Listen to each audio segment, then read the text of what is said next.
Apa yang saya renungkan, saya banyak merenungkan dengan hikmat manusia, apa yang harus saya khotbahkan ya. Sebenarnya dalam hati ingin mengkhotbahkan kira-kira jawaban di tengah krisis, sikap hati di tengah krisis. Tapi Tuhan bilang no, ada satu story dari kisah Tuhan Yesus, di mana nanti kita akan lihat 3 hal yang kita belajar dari kehidupan Kristus.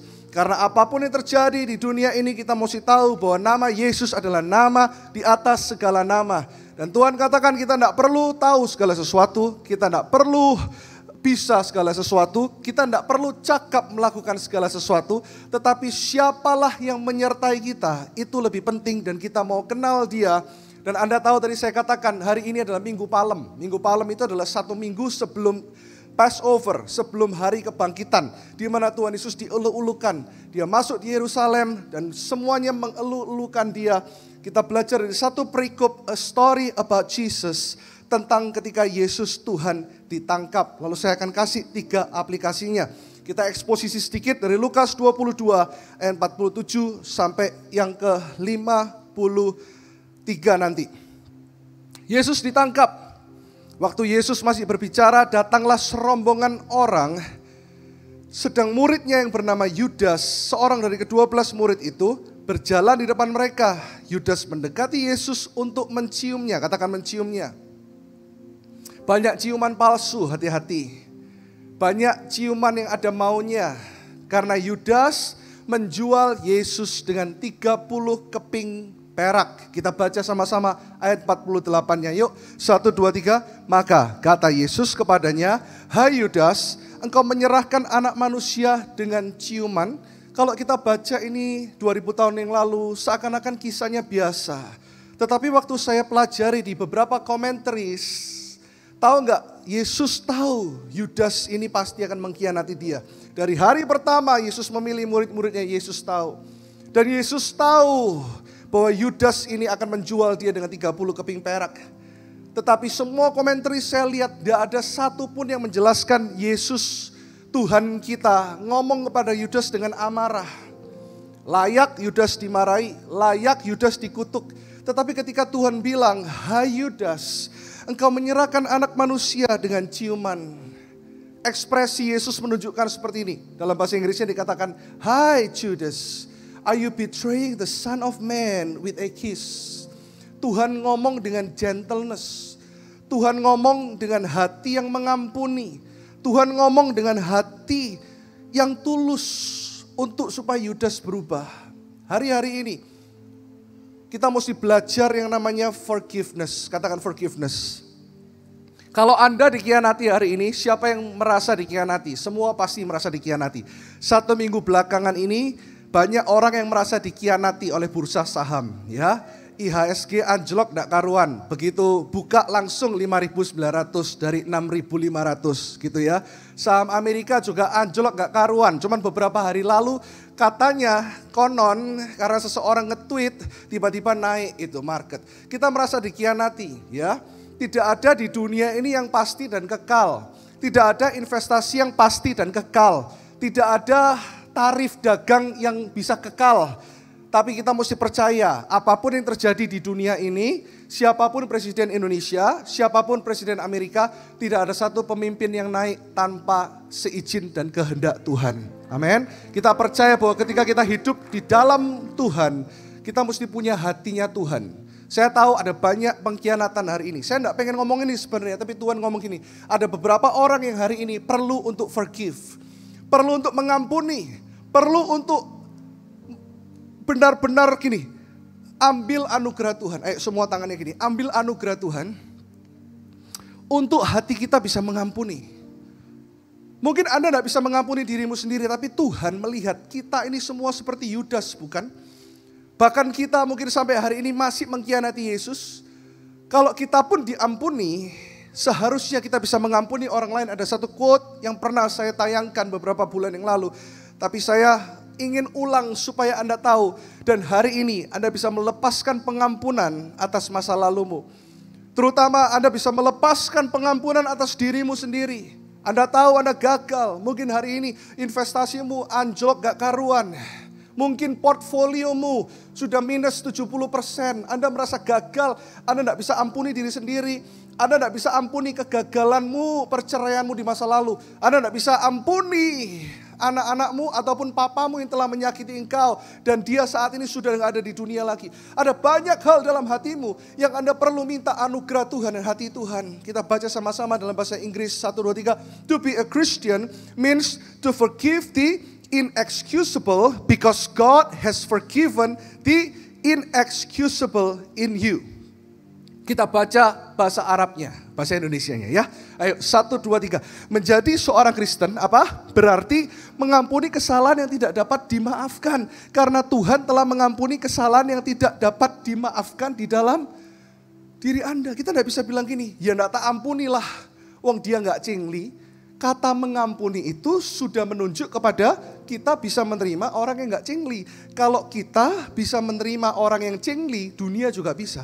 Tapi kata Tuhan, apa bedanya engkau dengan dunia? Kalau engkau hanya bisa baik kepada orang yang baik, engkau bisa jahat dengan orang yang jahat. Tapi ada banyak orang, quote ini bahasa Chongwennya gini, ya, hentoren bo cingli. Ya, banyak orang bocengli. Tapi Tuhan mengampuni kembocenglian kita dulu sehingga kita harus bisa mengampuni kembocenglian suami atau istri kita, atau pegawai kita, atau teman kantor kita, atau masa lalu kita. Katakan sama-sama, aku dulu bocengli. Ya. 我以前是bocengli的人. Aku ini dulu orang yang bocengli. Ayo ngomong, aku orang yang bocengli. Ya, karena kita butuh pengampunan Tuhan. Tapi Tuhan yang baik, ngomong, Tuhan yang baik, ngampuni si bocengli ini. Supaya, tunjuk kanan kirinya, yang bocengli itu, Anda yang ngomong loh ya. Aku bisa ampuni. Amin. Renungkan di minggu Paskah ini, kalau Yesus saja tahu Yudas akan berkhianat. Yesus tahu Yudas akan menjual dia dengan 30 keping perak. Yesus tahu bahwa ada ciuman pengkhianatan. Hati-hati dengan apa yang dunia ajarkan. Salah satu pemimpin pesan kepada saya, pengusaha-pengusaha, dan salah satu pemimpin yang saya sangat hormati, sangat dari hati ngomong seperti ini. Ingatkan jemaat hari-hari ini untuk berhemat. Karena kita tahu musuh dari cinta Tuhan adalah cinta uang. Alkitab tidak pernah bilang uang itu akar dari kejahatan. Enggak, tapi Alkitab bilang gini, uang adalah, cinta akan uang adalah akar dari kejahatan. Hari-hari ini Anda lihat, Yudas tidak menyembah patung berhala. Yudas tidak menyembah dalam tanda kutip. Kelihatannya tidak menyembah Tuhan yang lain. Tapi uang zaman itu disembah oleh Yudas sehingga dia menyerahkan Yesus yang paling berharga demi uang. Bukankah itu terjadi hari-hari ini? Bukankah kita telah menukarkan waktu saat teduh kita, menukarkan prioritas ibadah kita, menukarkan cinta kita kepada Tuhan dengan harta-harta duniawi? Bukankah kita ini juga semuanya adalah Yudas? Tapi jika Tuhan mau terima Yudas, Tuhan masih kasih kesempatan Yudas untuk bertobat, kita harus kasih kesempatan istri atau suami kita berubah. Kalau Anda yang sudah bercerai, saya mau kasih tahu Anda, jangan takut. Tetap lepaskan pengampunan. Susah pastor, kalau tidak susah, tidak perlu anugerah. Tidak layak pastor, kalau tidak layak itu namanya bukan pengampunan. Tapi ambil keputusan untuk mengampuni. Coba semua pegang dulu hatinya. Aku berdoa Tuhan, untuk setiap anak, setiap orang tua, setiap pasangan yang pernah bercerai, setiap luka hati. Kami tidak mau lagi dipenjara akan semua perasaan ini. Di hari Palem, Minggu Palem ini, 1 minggu sebelum kebangkitan, Kau telah menunjukkan kasih karuniamu kepada Yudas. Dan kamilah adalah Yudas-Yudas itu Tuhan yang telah Engkau ampuni. Berikan kekuatan, anugerah di poin yang pertama ini, untuk kami mampu mengampuni di dalam nama Yesus. Yang percaya katakan amin. Tepuk tangan sekali lagi buat Tuhan. Quote yang kedua berkata seperti ini. To forgive is to set a prisoner free and discover that the prisoner was you. Saya bacakan dalam bahasa Indonesianya. Memaafkan berarti membebaskan seorang tawanan. Dan menemukan bahwa tawanan itu adalah dirimu sendiri. Jadi kalau kita mengampuni, itu adalah untuk diri kita, bukan untuk orang tersebut. Kalau kita mengampuni dan memberikan kesempatan kepada orang lain untuk berubah, itu artinya kita membuka pintu berkat Tuhan atas diri kita sendiri. Saya nggak ajari Anda teori prosperity gospel, teori kemakmuran, tapi prinsip firman Tuhan adalah ya dan amin. Ada banyak orang yang pintu-pintunya masih tertahan karena hatimu belum murni di hadapan Tuhan. Hatimu belum terbuka di dalam Tuhan.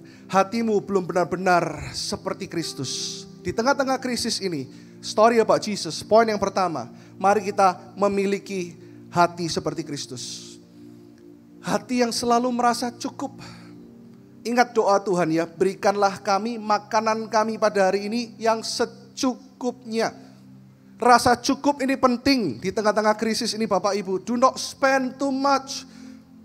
Mulailah berhemat. Mulailah pikirkan kekekalan. Mulai pikirkan kerajaan Tuhan seperti Yusuf di tengah-tengah kelimpahan. Dia banyak menabung dan di tengah-tengah kesusahan tabungannya pun itu berguna untuk memberkati bangsa-bangsa. Itu yang Tuhan mau pakai dalam hidup kita. Milikilah hati seperti Kristus. Berapa hari lalu saya belajar dari seorang yang sederhana, kerabat lama. Dulu kami pelayanan bersama-sama. Saya dengan istri saya, Pak Ufer dan Bu Susi melayani dengan orang ini puluhan tahun yang lalu. Anda tahu ada seorang wanita, suaminya dua-dua melayani bersama-sama dengan kita. Dan yang wanita ini kebetulan adalah keponakan dari pendeta Timotius Arifin. Dan seorang wanita ini punya suami, usianya baru 37 tahun. Dulu juga adalah pelayanan multimedia ketika dia umurnya masih 20-an bersama-sama dengan kita. Dan hari Senin lalu, pria ini umur 37 tahun dipanggil Tuhan. Mungkin dengan cara yang tidak ideal menurut kita. Dia ini tinggal di Bali, dia suka naik motor memang, hobinya kalau kerja kemana-mana dia naik motor. Jadi bagi jemaat yang hobinya naik motor tetap hati-hati. Dia pagi mau cek kerjaan ayahnya dan ayah dari orang ini baru meninggal 2 minggu lalu. Dan pagi-pagi ketika dia naik motor ke tempat kerja, dia ditabrak oleh mobil SUV. Usia yang nabrak juga kira-kira 37 tahun. Yang ditabrak 37 tahun. Meninggal seketika. Jumatnya baru basket, Minggu pelayanan. Anak ini cinta Tuhan luar biasa. Anak yang ketiga baru lahir umur 2 bulan. Dipanggil Tuhan tiba-tiba. Kemarin saya dengar, beberapa saya ikuti karena kejadiannya di Bali. Saya pun sebagai hamba Tuhan diberkati oleh anak-anak muda ini. Istrinya bersaksi, sekalipun berat, tidak mungkin tidak berat. Istrinya umurnya baru 34, 33, anaknya 3 cewek semua. Tiba-tiba suaminya dipanggil Tuhan seperti itu. Dia bilang gini, dan salah satu dari khotbahnya ngomong gini, umur 37 dengan 73 sebenarnya gak ada bedanya. Apa maksudnya? Hidup di dunia ini memang sangat singkat. Apa yang kita pikirkan hari-hari ini? Dan seorang istri ini bisa ngomong gini, saya dapat kabar bahwa yang nabrak seharusnya layak di penjara. Oh iya, yang nabrak seharusnya layak untuk diproses. Tapi dia bilang, dengan kekuatan Tuhan, dengan hati Tuhan, aku lepaskan orang tersebut. Aku mau ampuni orang tersebut. Kalau orang cara pandangnya kekekalan, kita gak mampu sebagai manusia. Tapi kalau orang cara pandangnya adalah kekekalan, cara pandang Kristus, melihat apa yang Kristus lakukan, apa yang Kristus alami, bagaimana respon Kristus. Kita tahu bahwa pengharapan yang sesungguhnya adalah kemuliaan akan Tuhan. Saya gak siapkan ini tadi, tapi ada satu ayat di 2 Korintus ngomong gini, manusia, dikatakan gini, semakin lama tubuhnya di dunia ini akan decaying, kata Paulus. Memang di dunia ini, iman Kristen adalah iman yang sangat lengkap. Iman yang bukan hanya mempersiapkan Anda untuk mujizat, untuk berkat, tapi juga iman yang ngomong tentang penderitaan di bumi. Tapi ayat itu bilang gini, di dalam Kristus ada pengharapan yang jauh melebihi segala penderitaanmu. Ada kemuliaan yang jauh melebihi dari apa yang kau alami. Itu yang Paulus katakan. Sehingga semua yang kau punya ini, semua hikmat yang kau punya, semua harta yang kau punya, semua pengetahuan teologi yang kau punya, engkau akan anggap sampah ketika engkau sungguh-sungguh berjumpa dengan Tuhan Yesus. Dan engkau tahu Tuhan Yesus di pihakmu. Itu lebih berharga dari apapun juga yang kau punya. Lebih berharga dari apapun. Anda tidak kuat, minta kekuatan dari Tuhan. Saya lanjut sedikit ya. Kita kembali ke Lukas 22 ayat 49. Setelah Yudas mencium Yesus, menyerahkan Yesus, ketika mereka yang bersama-sama dengan Yesus melihat apa yang akan terjadi, berkatalah mereka, Tuhan, mestikah kami menyerang mereka dengan pedang? Dan seorang dari mereka menyerang hamba imam besar sehingga putus telinga kanannya. Lihat, keadaan chaos seperti hari ini. Katakan chaos. Keadaan tidak sedang baik-baik saja. Mereka tidak ngerti. Murid-murid Yesus waktu itu tidak ngerti hatinya Tuhan. Tidak ngerti responnya Tuhan yang begitu gentle. Yang begitu rela mengampuni. Yang begitu rela melayani Yudas. Jadi semua itu kacau seperti hari-hari ini ya. Seperti perang dagang yang gak jelas ini ya. Seperti apa yang dikatakan oleh Presiden Amerika yang ditunda lagi 3 bulan dan sebagainya. Dunia sedang chaos, itu yang dihadapi oleh Yesus. Muridnya pakai emosi, muridnya tidak ngerti harus ngapain. Muridnya sok jadi pahlawan, Petrus yang pertama jadi pahlawan. Dan Anda tahu ada 500 tentara yang mengepung Yesus saat itu di Taman Getsemani. Suatu hari kemarin gak kebetulan saya sedang berdoa untuk Israel. Berdoa untuk Israel. Istri dari Pak Rio Patiselano WA saya. Mereka manggil saya, Dek, kapan ke Israel? Kita doakan tahun ini. Saya tanya dulu, aman enggak? Saya sih berdoa, saya pengen ke sana. Tapi jemaat kan juga ada yang takut. Dia bilang, aman, pergi ke sana. Kita pernah lihat di kejadian persis di cerita ini di Taman Getsemani. Wah, waktu kita nyampe di Taman Getsemani itu, hadirat Tuhan sangat kuat dan pekat. Dan tahu enggak, ini spekulasi ya, jangan dicari di teologi. Tapi waktu itu tour leadernya bilang, 3 pohon ini menjadi saksi. Karena ada 1 pohon yang dipercayai. Umurnya sudah 2000 tahun. Hidup. Dan beberapa tour leader yang percaya, mereka karismatik seperti kita. Percaya bahwa ada darah dan peluh darah Yesus pun ketika Yesus tertekan pun tetap ada berkat yang keluar dari ujung tanduk pikirannya. Di mana dia ketakutan. Tapi peluh darah itu dipercayai. Jatuh kepada salah satu pohon sehingga pohon itu hidup sampai hari ini karena darah Yesus Kristus Tuhan. Oh my goodness, Tuhan yang kita sembah itu begitu luar biasa. Tuhan yang bukan hanya memberikan kebenaran, tapi dia memberikan pengalaman-pengalaman. Ini yang saya doakan. Tahun ini gereja ini akan fokus kepada worship, penyembahan, dan revival, kebangunan rohani. Why? Karena kalau kita cuma tahu teologi, kita cuma tahu bagaimana Tuhan, kita cuma tahu peraturan-peraturan, kita nggak sama, kita nggak beda dengan ahli-ahli Taurat dan para Farisi, orang Farisi itu. Tapi Tuhan ingin kita mengalami, katakan mengalami perjumpaan, katakan perjumpaan. Dan lihat di tengah-tengah chaos itu, kitab Yohanes mencatat lebih detail. Yohanes 18 ayat 10 sampai 11. Lalu Simon Petrus, lihat, yang sok rohani itu membawa pedang, menghunus pedang itu, meletakkannya kepada hamba imam besar dan memutuskan telinga kanannya. Wow, enggak kebetulan. Telinga kanan, nama hamba itu adalah Malkus, katakan Malkus. Anda tahu arti kata Malkus adalah pendengaran, katakan pendengaran. Kurang keras. Yang pagi harus lebih semangat dari jam 12, jam 2 dan jam 4. Katakan pendengaran. Tidak kebetulan apa secara profetik artinya. Iblis ingin memutuskan pendengaranmu sehingga kau tidak bisa dengar akan firman Tuhan. Karena iman timbul dari pendengaran dan pendengaran akan firman Kristus. Tapi saya mau tanya setiap hari, apa yang kau dengar pagi hari? Kekacauan. Dunia yang semakin kacau. Alkitab sudah bilang dunia nggak akan semakin tambah baik. Dan iblis berusaha untuk memutuskan pendengaranmu. Bukankah kita semua adalah Malkus itu? Prajurit yang lost, tidak tahu harus berbuat apa. Diputuskan oleh Simon Petrus telinganya.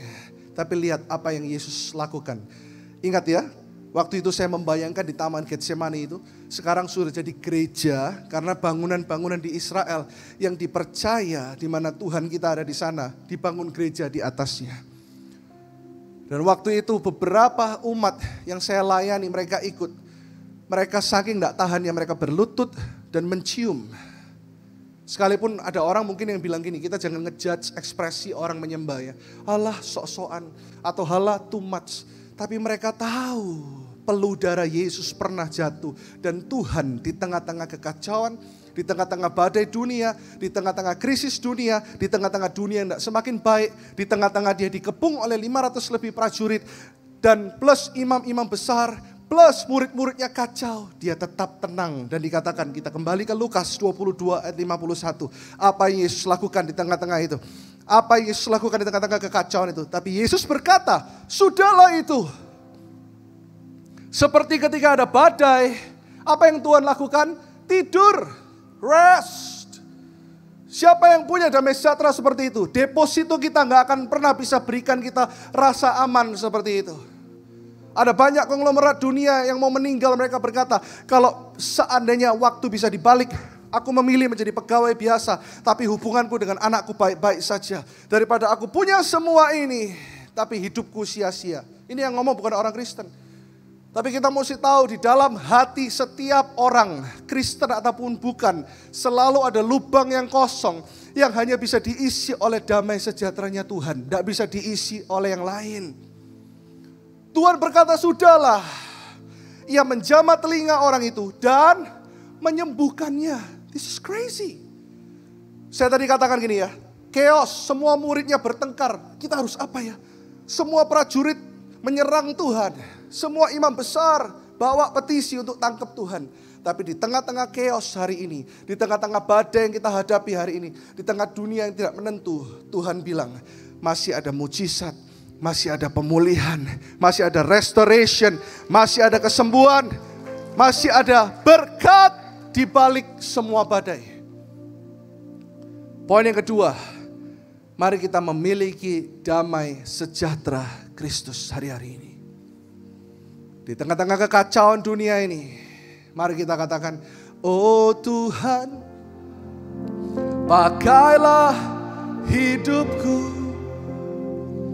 Selagi aku masih kuat, bila saatnya nanti ku tak berdaya lagi, hidup ini sudah jadi berkat. Jangan ikuti Pastor Irwan, tapi dari hatimu nyanyikan, oh Tuhan. Ayo dari hatimu katakan, yes, dari hatimu yang paling tulus katakan, selagi berapapun umurmu, aku masih kuat. Amin, amin. Bila saatnya nanti ku tak berdaya lagi, hidup ini sudah jadi berkat. Bukan hidup ini sudah diberkati, tapi jadi berkat. Beberapa minggu lalu Pastor Alfi berkhotbah dan itu menancap sekali di hati saya ketika beliau berkhotbah di tempat ini. Dia bilang ini, goalnya iman Kristen, tujuan utama dari orang Kristen bukan bertumbuh, tapi berbuah. Katakan kanan kiri, sudah gak jadi berkat.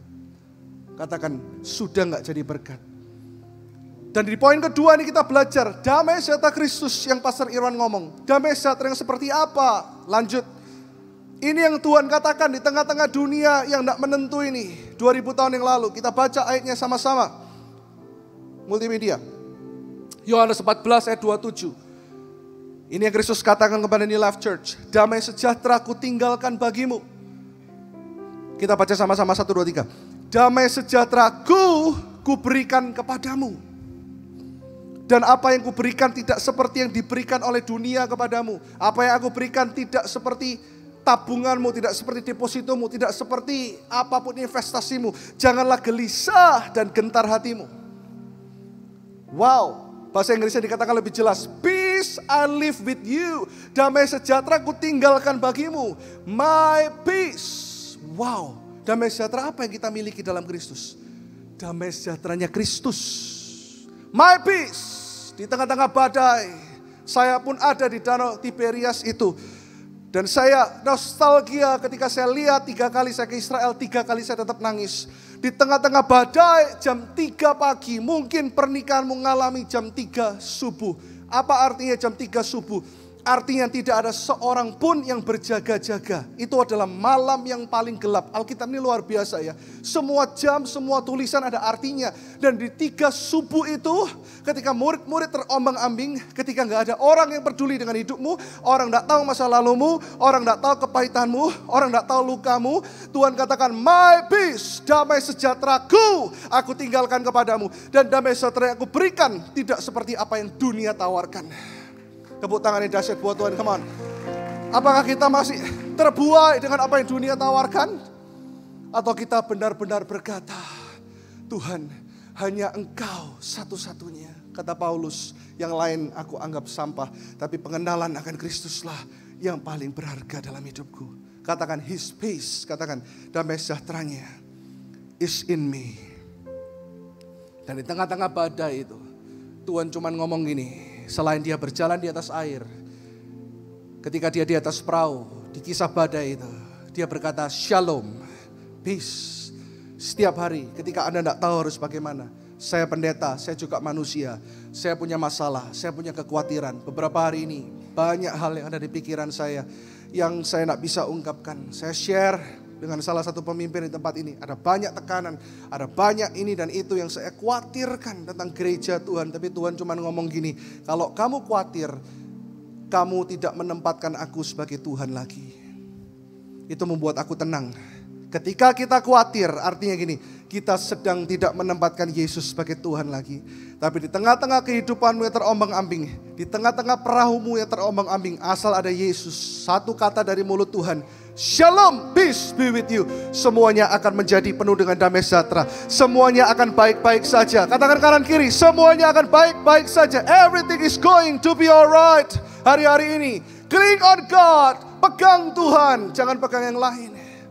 Yang terakhir, yang ketiga, kita baca di Lukas 22, kembali ke ayat 52-53. Maka Yesus berkata kepada imam-imam kepala, dengan gentleness, dan bahkan ada komentaris yang berkata seperti ini. Ada satu Injil yang menulis, ketika Yesus ditangkap, kita baca sama-sama ya.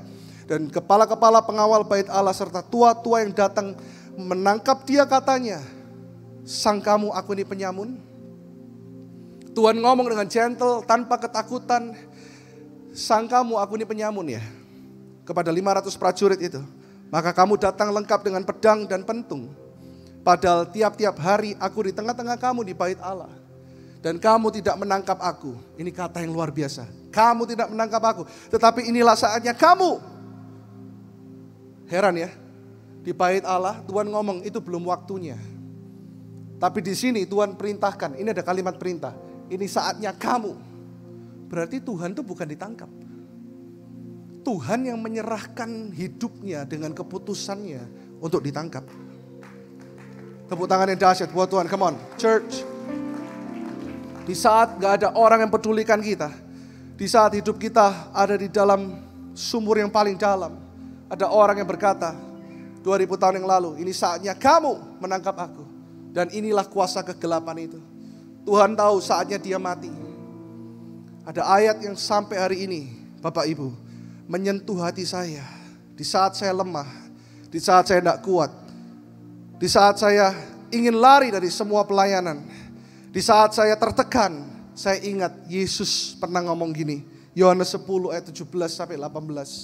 Wow, ini musim Paskah. Ingatlah ayat-ayat ini menjadi kekuatan bagi Anda. Dia ngomong gini, Bapa mengasihi aku, oleh karena aku memberikan nyawaku untuk menerimanya kembali. He knows everything. Dia tahu dia bukan Tuhan yang lemah. Bahkan ada Injil yang mencatat, saya suka hal ini. Ketika prajurit itu datang dengan pedang, Tuhan bilang inilah aku. Mereka semua dalam hitungan detik, boom, rebah ke tanah. Semua senjatanya lepas. Bahkan sejarah pun membuktikan dan percaya itu. Tuhan cuma ngomong gini loh, inilah aku. Mereka rebah. Dan bahkan ketika kata-kata itu keluar, ada orang yang dibangkitkan di dekat dia, orang mati yang dikuburkan bangkit karena Tuhan cuma ngomong I am.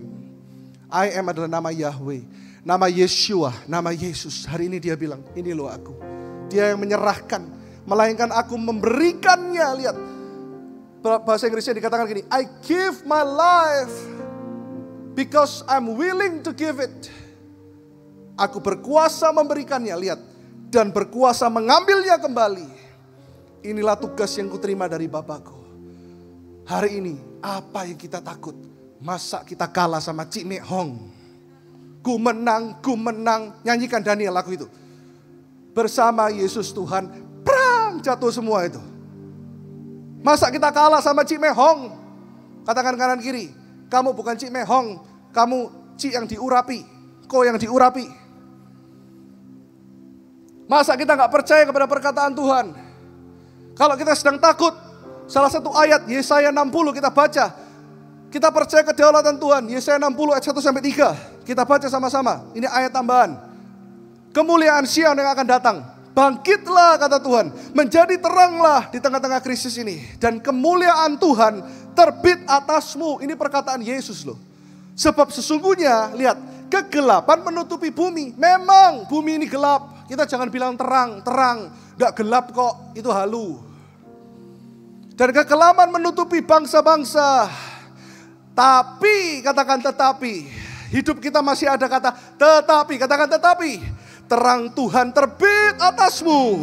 Dan kemuliaan yang menjadi nyata atasmu. Bangsa-bangsa berduyun-duyun datang kepada terangmu. Raja-raja kepada cahaya yang terbit bagimu. Ini loh panggilan kita. Kita cuma lihatnya gelap sehingga segala cara kita lakukan.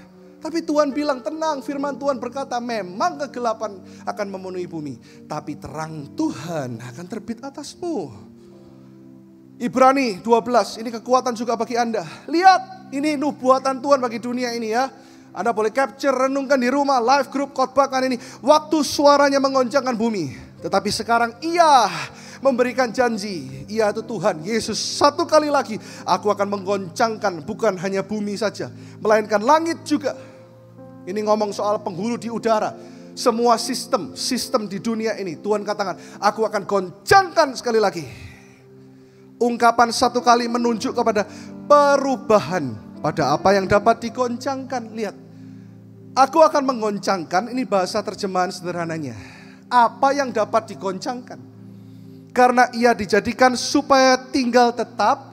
Apa yang tidak tergoncangkan. Berarti kalau ada goncangan, yang tidak tergoncangkan tidak akan tergoncang. Yaitu ketika kita menaruh hidup kita, rumah tangga kita, bisnis kita, pelayanan kita di atas batu karang yang teguh. Kita jangan salah kaprah ketika Tuhan bilang, Peter, di atas batu karang teguh aku akan mendirikan gerejaku. Batu karang yang teguh itu bukan Petrus, kita suka salah kaprah. Tapi batu karang yang teguh itu adalah pewahyuan Petrus. Ketika Petrus bilang, aku percaya engkaulah penguasa segalanya. Engkaulah Mesias. Nah, di atas pernyataan inilah aku akan membangun gerejaku. Kita gak usah bergantung sama Petrus, Paulus. Mereka juga manusia biasa. Tapi di atas pewahyuan Yesus Kristus. Lihat, ayat 28 lebih dahsyat lagi. Jadi karena kita menerima kerajaan yang tidak tergoncangkan. Hari ini Anda ada di kerajaan ini tergoncangkan atau tergoncangkan? Yang tahu Anda sendiri.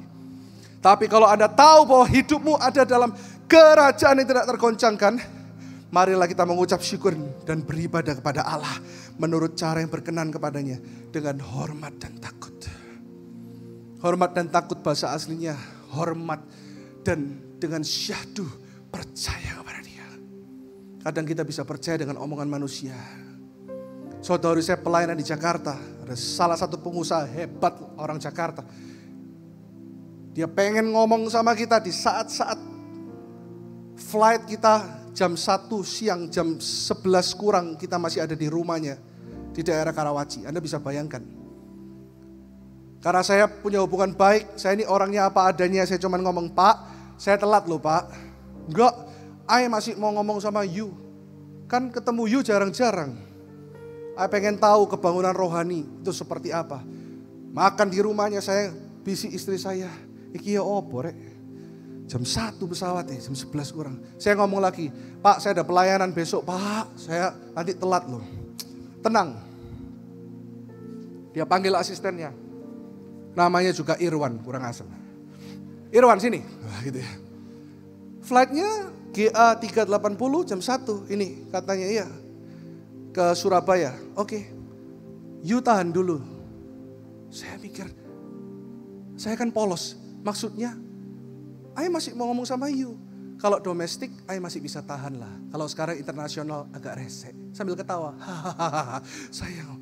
Waduh ini guyonan. Karena dia pengusaha top kan, paling dia ngerjain saya. Telat dibeliin tiket lagi kan gitu. Ya udahlah saya ngomong, ya udahlah terserah lah. Kita bisa percaya loh sama manusia ya, karena kita tahu dia powerful. Waktu itu saya ya udahlah, saya bisiin istri saya, wis lah biarinlah. Kalau iya, ya luar biasa sih, tahan-tahan pesawat. Tapi kalau enggak, ya dibeliin lagi tiketnya, udahlah. Ngomong sampai mepet, ya udah, you berangkat sekarang. Oke, thank you.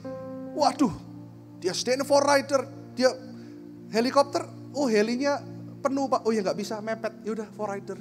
For rider, waduh, saya sampai mau minum Antimo 2 itu. Sampai di pesawat, sampai di airport saya sudah ngomong sama istri saya, ini telat lah, udah nggak apa-apa lah. Yang penting tadi kan omongan kita jadi berkat. Ya wis, kita masuk ke counternya Garuda, nggak pakai antri semua masuk. Tek, mbaknya bilang, oke, last person, Bapak Irwan Alexander Kartiko dengan Ibu Jessica Hendra sudah ditunggu. Masuk, begitu kita masuk counter close, benar-benar ditahan pesawatnya. Saya sama istri saya polos bilang gini, ditahan temenan loh. Iya, gendeng yo gitu. Tapi lalu Tuhan mengingatkan saya, dengan perkataan manusia aja kita bisa percaya karena dia punya power.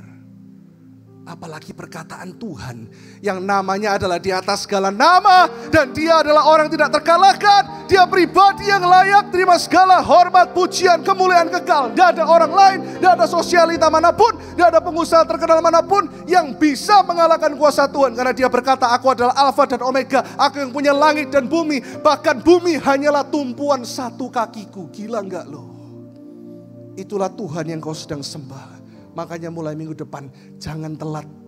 Karena kalau presiden di sini Anda, saya yakin jam 7 pagi Anda udah datang. Dia Raja, the King of all kings. Poin yang terakhir, mari kita memiliki kepercayaan penuh terhadap kedaulatan Tuhan. Bahwa rencananya adalah rencana yang terbaik. Waktunya adalah waktu yang terbaik. Dan dia sedang ada di dalam waktu untuk memulihkan kita. Dan memakai kita untuk bangkit dan bersinar terang bagi kemuliaannya. Mari kita bangkit berdiri lebih dahsyat lagi. Tepuk tangan buat Tuhan. 3 hal yang kita pelajari dari tekanan Yesus. Yang pertama, mari kita memiliki hati seperti Yesus Kristus. Yang kedua, kita baca sama-sama 1, 2, 3. Memiliki damai sejahtera Kristus. Yang ketiga, memiliki kepercayaan penuh terhadap kedaulatan Tuhan. Ayo angkat kedua tanganmu. Jangan lihat kanan kiri. Oh Tuhan, katakan. Pakai. Amin. Ini doa jemaatmu Tuhan. Selagi aku masih kuat, bila saatnya nanti ku tak berdaya lagi, hidup ini sudah jadi berkat. Angkat tanganmu, tutup matamu, katakan. Oh Tuhan, amin. Pakailah hidupku. Pakai aku Tuhan, pakai aku Tuhan. Selagi aku masih kuat, bila saatnya nanti, amin, ku tak berdaya lagi, hidup ini sudah jadi berkat. Sekali lagi angkat kedua tanganmu. Di hari Minggu malam ini katakan sama-sama. Hidupku selagi aku masih kuat, bila saatnya nanti ku tak berdaya lagi, hidup ini sudah jadi berkat. Dengan lembut katakan bila saatnya nanti ku tak berdaya lagi, hidup ini sudah jadi berkat. Tepuk tangan yang dahsyat buat Tuhan Yesus. Perbarui komitmen ini. Saya minta semua pengkhotbah di tempat ini, semua pengkhotbah New Life Church, meresapi khotbah saya ini bahwa tahun ini Kita mesti memperkenalkan pribadi Yesus dan kuasanya lebih daripada teori lain yang kita khotbahkan. Gak ada yang lain. Dunia butuh Yesus. Tuhan pun ngomong kepada saya, come back, you are a revivalist. Beberapa hari ini Tuhan ngomong, kembali kepada panggilanmu. Kamu adalah penginjil. Kamu harus memberitakan aku lebih daripada yang lain. Itulah dia. Oh, saya mengharapkan Anda bisa rasakan apa yang saya rasakan dan melihat. Mungkin Anda sudah gembala 5 tahun, Anda sudah gembala 8 tahun, Anda sudah melayani Tuhan 25 tahun. Gak peduli, hari ini Tuhan sedang merefresh iman Anda, merefresh gambar diri Anda, merefresh melihat bahwa He is a King. Dia adalah Raja, and His kingdom, kerajaannya tidak akan pernah tergoncangkan. Do you know that? Makanya jangan sembarangan hidup untuk Yesus. Jangan sembarangan pimpin life group. Life group bukan community club. Life group harus penuh kuasa. Life group harus penuh dengan karunia-karunia Roh Kudus. Life group harus penuh dengan nubuatan, kesembuhan, pemulihan, kelepasan, jiwa-jiwa baru. Kita mesti kembali kepada itu. Karena itu perintah Tuhan, bukan perintah Pastor Irwan. Kalau kita cuma kumpul firman tanpa kuasa, kita gak ada bedanya dengan Lions Club atau perkumpulan sosialita lain. Tapi kalau kita melihat setiap minggu ada orang yang dijamah Tuhan, ada orang yang tidak Kristen menerima Yesus, ada orang yang dipulihkan. Saya challenge Anda para gembala untuk bertobat dan kembali kepada kuasa Tuhan.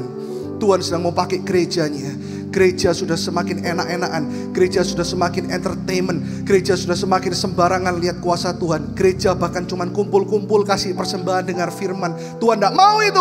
Tuhan mau dikatakan, baitku, rumahku bukanlah rumah sarang penyamun, tapi rumahku adalah rumah kasih, rumah kesembuhan, rumah kuasa bagi semua orang. Tangkap message ini dalam hidupmu dan kembali kepada Rajamu. Komitmen semua. Saya minta dengan hormat suami istri, para gembala, semua jemaat. Kalau yang gak datang dengan suami atau istrinya, angkat tangan. Saya mau berdoa untuk Anda dari tempat ini. Sungguh-sungguh Tuhan, penuhi gereja ini dengan kuasa-Mu. Kuasa lawatan Roh Kudus, kuasa kebangunan rohani yang sesungguhnya. Supaya gereja ini bukan gereja gampangan Tuhan, bukan gereja entertainment Tuhan, tapi gereja yang mengasihi dan gereja yang menghidupi kuasa Kristus. Tuhan curahkan kuasa-Mu. Kirataraba, shikirataraba. Yang bisa berbahasa roh, engkau boleh berbahasa roh. Yang belum bisa berbahasa roh, engkau minta di minggu malam untuk dipenuhi dengan Roh Kudus. Kirataharaba, shikirataraba, kiratarabaraba, shikirataraba, hirabarabarabarabarabarabarabarabarabarabaraba,